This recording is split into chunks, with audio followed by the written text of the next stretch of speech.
Assalamualaikum warahmatullahi wabarakatuh. Salam, Om Swastiastu, Namo Buddhaya, salam kebajikan untuk kita semua. Kami dari Laboratorium Ilmu Keteknikan Dasar akan memaparkan video praktikum modul ketiga sekaligus modul terakhir yaitu gerak harmonik sederhana. Dimohon untuk para praktikan agar dapat menyimak video dengan seksama sebelum praktikum langsung di Laboratorium IKD. Sebelum kita lanjut ke langkah-langkah praktikum, alangkah baiknya kita mengenal latar belakang dari praktikum ini. Gerak harmonik sederhana atau GHS adalah gerakan bolak-balik suatu objek di sekitar titik kesetimbangan dengan amplitudo dan periode konstan. Contoh umumnya adalah sistem pegas massa, di mana gaya pemulih yang dialami pegas saat ditarik atau ditekan mengikuti hukum Hooke, atau F sama dengan K dikali delta X. Praktikum ini mengamati pengaruh massa, simpangan, dan konstanta pegas terhadap periode dan frekuensi osilasi. Melalui pendekatan hukum Hooke, mahasiswa diajak memahami karakteristik GHS dan aplikasinya dalam berbagai bidang teknik seperti sistem suspensi dan peredam getaran. Adapun rumusan masalah dari praktikum ini yaitu yang pertama, bagaimana cara mengukur karakteristik GHS secara eksperimen, yang kedua, apa pengaruh massa, simpangan awal dan konstanta pegas terhadap periode dan frekuensi GHS, yang ketiga, bagaimana penerapan hukum Hooke untuk menghitung gaya pemulih dari data eksperimen. Selanjutnya, untuk menjawab rumusan masalah tersebut, tujuan praktikum diantaranya yaitu menganalisis karakteristik GHS pada sistem pegas massa secara eksperimen. Selanjutnya, mengetahui pengaruh massa, simpangan awal, dan konstanta pegas terhadap periode dan frekuensi, dan yang terakhir menerapkan hukum Hooke dalam perhitungan gaya pemulih dari data pengamatan. Dalam praktikum kali ini juga tidak luput dari keterbatasan di mana praktikum ini menggunakan alat getaran pegas statif dengan pengukuran waktu manual menggunakan stopwatch. Massa beban dibatasi pada 100 gram, 200 gram, dan 300 gram. Pegas yang digunakan memiliki konstanta 4,5 Newton per meter, 10 Newton per meter, dan 25 Newton per meter. Simpangan diamati pada 1 cm, 2 cm, dan 3 cm dari titik kesetimbangan. Dengan asumsi pegas dianggap ideal dan bekerja dalam batas elastis, getaran diasumsikan sebagai GHS tanpa peredam, titik simpangan awal tidak berubah, gravitasi konstan 9,81 meter per second kuadrat, dan waktu reaksi praktikan dianggap tetap.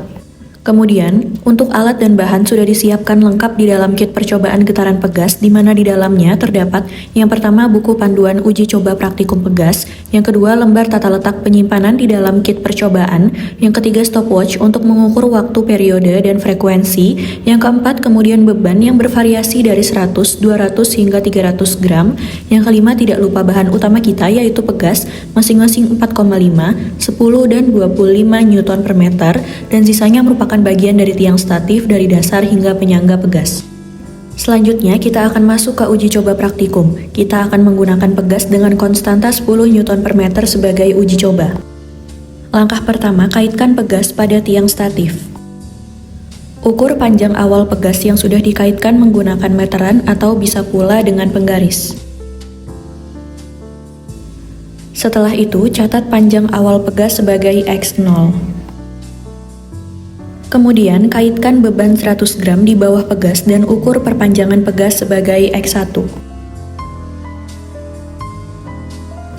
Lakukan pula untuk beban 200 gram.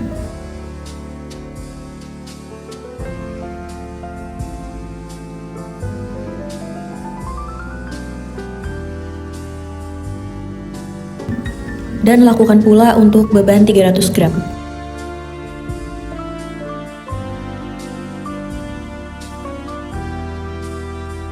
Seluruh penambahan panjang yang didapatkan dicatat sebagai X1. Lakukan perlakuan yang sama untuk pegas dengan konstanta 4,5 dan 25 Newton per meter. Sekarang saya akan menjelaskan salah satu perhitungan dalam percobaan pengaruh perpanjangan pegas. Pertama-tama, pastikan seluruh kolom X0 dan X1 terisi. Selanjutnya, kita akan masuk ke dalam perhitungan. Saya akan menjelaskan salah satu perhitungan, di mana diketahui konstanta pegas 25 Newton per meter, massa beban 0,1 kg, X0 0,056 meter, dan X1 0,096 meter. Ditanya delta X, F, dan EP, di mana perhitungan delta X yaitu X1 dikurangi X0, di mana 0,096 dikurangi 0,056 didapatkan untuk delta X sebesar 0,04 meter. Selanjutnya perhitungan F, di mana F sama dengan M dikali G, di mana M sebesar 0,1 kg dan gravitasi 9,81, maka didapatkan untuk F sebesar 0,981 Newton.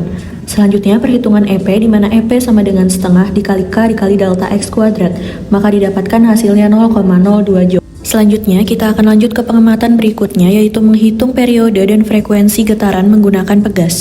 Jadi, secara umum kalian akan melaksanakan dua percobaan yaitu perpanjangan pegas sama pengukuran periode dan frekuensi pegas. Untuk mengukur periode dan frekuensi pegas dibagi menjadi 3 perlakuan, yaitu pengaruhnya terhadap perubahan massa, perubahan jarak simpangan, dan perubahan konstanta pegas. Di sini kita akan menggunakan contoh pegas 10 Newton per meter dengan beban 200 gram dengan simpangan 2 cm. Praktikan diharapkan menggunakan variasi konstanta, beban dan simpangan mengikuti worksheet. Langkah awal yaitu dengan memasang pegas dan beban lalu tarik beban dan pegas sesuai simpangan yang dikehendaki.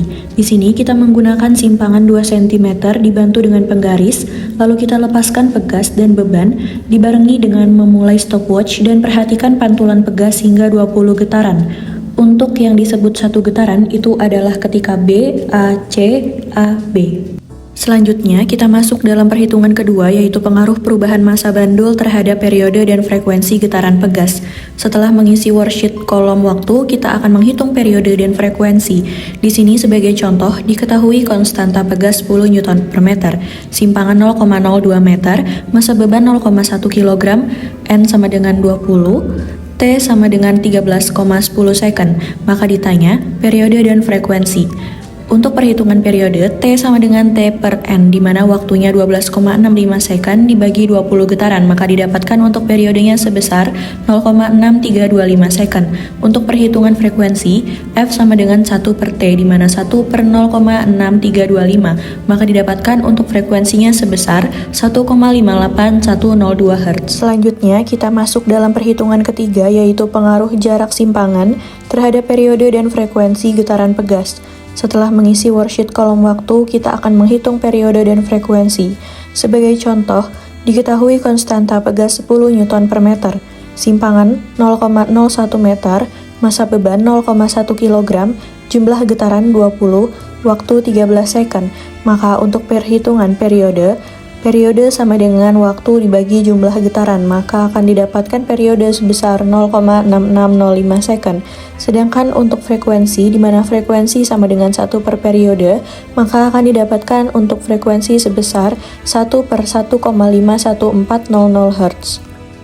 Selanjutnya, untuk perhitungan keempat merupakan pengaruh untuk konstanta pegas terhadap periode dan frekuensi, di mana di sini diketahui konstanta pegas sebesar 10 Newton per meter, simpangan sebesar 0,01 meter, massa beban sebesar 0,1 kg, banyak getaran 20 dan waktu 13 second, di mana untuk perhitungan periode sama dengan waktu dibagi jumlah getaran, maka akan didapatkan periode sebesar 0,6605 second. Selanjutnya, untuk frekuensi, di mana frekuensi sama dengan 1 per periode, maka akan didapatkan untuk frekuensi sebesar 1 per 1,51400 Hz. Sekian dari penjelasan praktikum kali ini. Praktikan diharapkan dapat memahami video ini sebelum datang pada praktikum di laboratorium.